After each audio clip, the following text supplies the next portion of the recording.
Good evening everyone. बात कर लेते हैं निफ्टी ने आज कैसे काम किया, हमने क्या डिस्कशंस किए थे, निफ्टी क्या पूरे मार्केट नहीं। कम्प्लीटली आप देखोगे तो रेंज बाउंड रहा, बिल्कुल ही कुछ भी नहीं हुआ। जो कल का लो है वो आपका लो रह गया आज, और कल के हाई पे लगभग मार्केट जा ही नहीं पाई। यहाँ आज का जो फर्स्ट कैंडल का हाई बना था उसके ऊपर भी मार्केट नहीं जा पाई। ठीक है, तो ट्रेड क्या बन सकती है, जो एग्जैक्टली कल हमने डिस्कस किया था 20,850 इसके नीचे सस्टेन करे तो आप डाउन साइड के लिए बैठोगे, एंड 20,960 इसके ऊपर सस्टेन करे तो आप अपसाइड के लिए बैठोगे। टारगेट्स 21,020 के आसपास तक जो कल डिस्कस कर लिया था, प्राइमरी टारगेट 21,000। ठीक है, 40 पॉइंट्स का इधर टारगेट है, एंड 21,020 इसलिए क्योंकि फ्लो में बहुत बार मार्केट 10-20 पॉइंट ऊपर दे देती है, तो आप ट्रेल कर सकते हो। ठीक है, डाउन साइड में अगर 850 टूटता है और उसके नीचे सस्टेन करता है तो आपका फर्स्ट टारगेट 20,800 एंड उसके बाद 20,730 तक भी हम लोग आ सकते हैं। ठीक है, तो ये हो गया। चीज़ क्या होती है ना, इंट्राडे में बहुत ध्यान देना पड़ता है इस चीज़ का कि जब भी आप इंट्राडे में ट्रेड करो तो आपको मतलब देखना होता है कि अब जैसे ये रेंज बाउंड रह गया पूरे दिन। ठीक है, अब ये यहाँ पे मार्केट ने एक सपोर्ट बना लिया इस जगह पे। ठीक है, और इस जगह पे रेजिस्टेंस बना लिया, और ये रेजिस्टेंस छोटा ही होता गया, मतलब बहुत नैरो रेंज। और इतनी नैरो रेंज जो 20 पॉइंट में चल रही है उसके अंदर आप काम नहीं कर सकते। ऐसे मार्केट को अवॉइड करना पड़ता है। ठीक है, यही रेंज अगर 40 से 50 पॉइंट की रेंज होती ना तो आपका ये रेंज है सपोर्ट से बाई एंड रेजिस्टेंस से सेल, इस तरह से आप प्लान कर सकते थे फिर भी, बट ये 20 पॉइंट की रेंज में आप कुछ नहीं कर सकते हो। ठीक है, तो इंट्राडे में एक रेंज बनता ही है, कोई दिक्कत नहीं है, रेंज बन रही है कोई दिक्कत नहीं है, आपको उस रेंज को प्ले करने में भी मजा आता है। इंट्राडे ट्रेडिंग का वन ऑफ द पार्ट है ये कि आप उस रेंज को प्ले करो। ठीक है, उस रेंज के ब्रेकआउट या ब्रेकडाउन को भी होने से प्ले करो, ये इंट्राडे ट्रेडिंग का पार्ट है।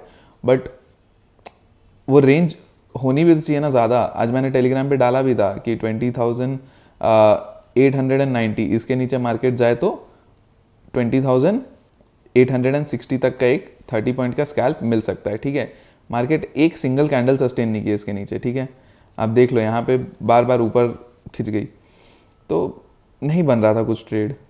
ठीक है, वैसे ही बैंक निफ्टी फिन निफ्टी भी पूरे रेंज में रही, तो ये लोग पूरा एक्सपायरी प्ले करा रहे हैं।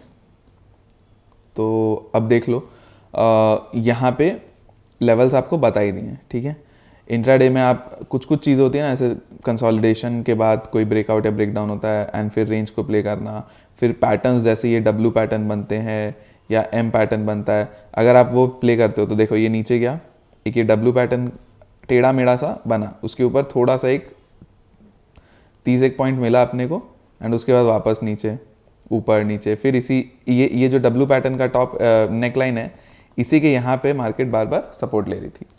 तो ठीक है, आपको ये सब पैटर्न्स भी समझना पड़ेगा कि एम पैटर्न बन रहा है टॉप पे, तो इसके ब्रेकडाउन पे जैसे मार्केट इधर गई ये ऊपर गई, अब इसके ब्रेकडाउन के बाद आप यहाँ पे ट्रेड एग्जीक्यूट कर सकते हैं, टारगेट यहाँ तक के हो सकते हैं। ठीक है, तो इस तरह से आप प्लान कर सकते हो, तो इतना आपका पूरा ट्रेड बनेगा। ये आपकी प्लानिंग होती है, इसमें ये आपको पैटर्न्स को समझना पड़ता है इंट्राडे ट्रेडिंग में। ठीक है, तो देखो लेवल्स कुछ अलग नहीं है, लेवल्स कल जो डिस्कस किए थे वही लेवल्स है, वही उसी पे मार्केट काम कर रही है। आज बैंक निफ्टी में देखो, बैंक निफ्टी में खुलते साथ ही ब्रेकडाउन सा मिला, उसके बाद उसको पूरा खींच लिया ऊपर। ठीक है, एंड उसी रेंज में लाके पटक दिया वापस। तो अगेन वही कहानी, ये लेवल मार्क कर लो 750 एंड 650। ठीक है, ये देखो 650 पे एक बार यहाँ पे मार्केट ने रेजिस्टेंस भी खाया था एंड फिर इसको तोड़ा तो सिंगल कैंडल में 750। तो ये मार्केट 750 के नीचे निकलती है तो 650 के नीचे निकलती है तो 500 एंड 400 तक के टारगेट्स अपने को मिल सकते हैं। ठीक है, एंड अप साइड में क्या है, अप साइड में यही है 47,000 आपको पहले देखना पड़ेगा कि 47,000 के ऊपर मार्केट 46,950 के ऊपर मार्केट सस्टेन करती है तो आपको फर्स्ट 50 पॉइंट्स यहाँ पे 47,000 तक के लिए मिलेंगे, उसके ऊपर निकलने लगती है तो 47,080 के आसपास, एंड उसके बाद 200 तक का टारगेट अपना बन सकता है। ठीक है, ये हो गया डाउन साइड में। देखो अप साइड में क्या है, अप साइड में इसके निकलने के बाद ना थोड़ा सा धीरे धीरे आएगा, क्योंकि आपका सपोर्ट्स देखो 47,050 पे भी है, चांसेस है कि 950 टूटने के बाद ये 100 पॉइंट आपको तुरंत मिल जाए, 47,050 तक। उसके बाद लेकिन यहाँ पे 47,000 एक साइकोलॉजिकल रेजिस्टेंस हो गया, तो टफ रहेगा थोड़ा, तो हो सकता है यहाँ पे टच करे फिर घूम के नीचे आ जाए, पॉसिबल। उसके बाद सेकंड अटेम्प्ट लगा के वापस ऊपर जाए, ये भी पॉसिबल। तो ये सब चीज़ें होती है इंट्राडे में। और 47,000 इसीलिए आपको यहाँ पे 50-50 पॉइंट में करके बोला, ठीक है। एंड उसके बाद 47,080 के आसपास जब निकल जाए, 47,000 चलो आप 100 ही ले लो, आप 47,100 आप प्राइमरी ये ले लो कि इसके ऊपर निकलता है तो 47,200 एंड 250 तक का आपको टारगेट वापस मिल सकता है। स्लो रहेगा, स्लो चीज़ें हैं, तो अपसाइड में बहुत ही सेफ रह के अपने को ट्रेड करना है, ठीक है। आ जाते हैं फिन निफ्टी में। तो फिन निफ्टी में भी एग्जैक्टली वही है। फिन निफ्टी में ये 21,000 का लेवल मार्क कर लो, 21,000 टूटे तो डाउन साइड में आपको 2960 का टारगेट एंड उसके बाद 920 एंड 900 तक का टारगेट भी मिल सकता है। इसके नीचे आपको धीरे धीरे 860 एंड 800 तक भी आप जा सकते हो, ठीक है। और अप साइड में क्या है, अप साइड में ये 21,080 का लेवल मार्क करके रख लो। 21,080 के ऊपर निकलते हैं तब आपको यहाँ पे 140 तक का एक टारगेट आपको मिल सकता है, ठीक है। इतना ही है, ज़्यादा कुछ है नहीं, तो ध्यान रखिएगा, ध्यान से ट्रेड करिए, लेवल टू लेवल चलिए। अभी देखो मार्केट ने रेंज बना दिया, 2 दिन से 3 दिन से वही रेंजेस चल रही है, तो रेंज टूटेगी, उसमें फिर आपको एक ट्रेड अच्छा मिल सकता है, ठीक है। एंड डाउन साइड में हो सकता है थोड़ा धीरे धीरे मिले या तेज मिले, तो ऐसा मिले कि 1-2 कैंडल में ही खत्म कर दें, ठीक है। और धीरे धीरे मिले तो आप पेशेंस लूज मत करना, एसएल को ट्रेल करते करते धीरे धीरे चलना, ठीक है।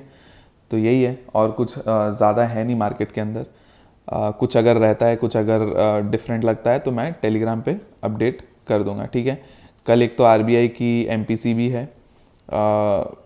तो उसके लिए मार्केट में हो सकता है आप सुबह सुबह एक वॉलेटिलिटी देखो, बट आप 10:30 के जो एमपीसी होगा वो ख़त्म हो जाए, उसके बाद आप देखना मार्केट किस तरह से रिएक्ट कर रही है, उसके हिसाब से आप ट्रेड लेना। फर्स्ट 1-1.5 आवर्स थोड़ा सा अवॉइड करके भी चल सकते हो, ठीक है, मानो तो, ठीक है। और लेवल कट जाए अगर स्टार्टिंग में फर्स्ट आवर्स में, तो लेवल कटे तो आप बैठ जाना ट्रेड पे, अगर लेवल नहीं कटे तो आराम से मार्केट को इग्नोर कर देना, ठीक है। तो चलिए इतना ही है, बाकी कुछ भी होता है टेलीग्राम पे अपडेट कर दूंगा, कोई दिक्कत नहीं है। और इंस्टाग्राम चैनल की बात रही तो इंस्टाग्राम चैनल जल्द खोलेंगे, नेक्स्ट ईयर ही खोलते हैं, जनवरी पे, ठीक है, न्यू ईयर तो चलिए उसको भी खोलेंगे। एंड बाकी हम लोग जो भी डिस्कशन रहेगा कल कर लेंगे, कल एक वीकली एनालिसिस भी कर लेंगे। एंड जो अपनी जो प्लेलिस्ट चालू की थी मार्केट्स फॉर बिगिनर्स, उसके लिए उसकी जो 3rd वीडियो है वो मैं वीकेंड पे अपलोड करने का ट्राई करूँगा, मोस्टली करूँगा 90%, ठीक है। तो चलिए आज के लिए इतना ही है, बाकी हम लोग कल बात कर लेंगे। Thank you so much, bye bye. पसंद आए तो चैनल को सब्सक्राइब करो, लाइक करो वीडियो को एंड शेयर करके चैनल को चल सकते हो, ठीक है। Thank you so much, bye bye.